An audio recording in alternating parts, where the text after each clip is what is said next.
A nossa aula de hoje é sobre o crime de estelionato previsto lá no capítulo dos crimes patrimoniais do nosso Código Penal. Bora lá então? Vamos lá. Artigo 171. Olha só. O crime de estelionato, ele é um crime conhecido, um crime de duplo resultado. Anote isso. Por quê? É necessário a vantagem ilícita do agente,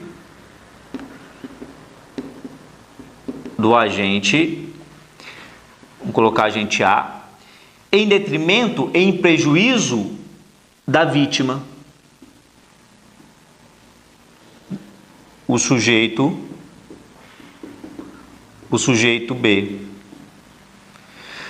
É necessário esse duplo resultado, ou seja, a vantagem ilícita e mais o prejuízo da vítima para configurar o estelionato capitulado no artigo 171. E uma situação que ocorre muito, e isso na prática, é quando o agente agressor, o agente A, ele utiliza de um documento falso para praticar o estelionato, em prejuízo aqui, né, do sujeito B, da vítima. Como que fica essa situação? E isso é muito importante e nessa aula nós vamos aprender aqui. Olha só, quando o agente, o agressor, ele utiliza um documento falso, um cheque, um exemplo, como eu tive um caso alguns meses atrás, o cidadão ele pegou o cheque, falsificou e foi até o mercado conhecido da cidade aqui, e fez a compra nesse mercado. Agora imagina, foi um crime de estelionato. Ele obteve para si, né, de uma forma ilícita, uma vantagem ilícita, em detrimento e em prejuízo da vítima, que é a dona do mercado, que sofreu o prejuízo aí.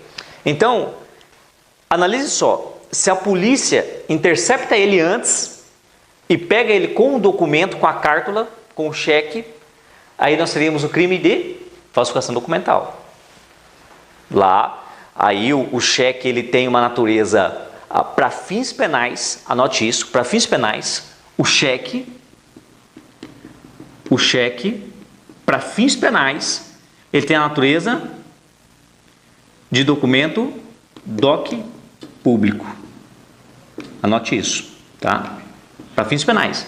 Ele é uma cártula, ele é um documento particular, mas para fins penais, pois justamente o cheque ele tem essa natureza, essa essência de transferir de mãos em mãos, então pode vir para qualquer pessoa da sociedade. Então por isso esse caráter público do cheque. Mas então, como que fica essa situação quando o agente agressor, ele utiliza o documento para fins de estelionato? E aí, como que fica? Ele responde por estelionato ou ele responde por documento falso ou um concurso formal de crime? E aí, o que você me diz? Aqui nós temos um princípio que é aplicado nesse caso, que é o princípio da consunção. Marca aí, isso é importante. Princípio da consunção. Quando o documento, quando falso, se exaure no estelionato, ou seja, não tem mais para onde ir, se exaure a potencialidade lesiva, como esse caso que eu advoguei, aonde o agressor, ele entrega o cheque, o documento falso, para o dono do mercado, e então, a partir dali se exaure.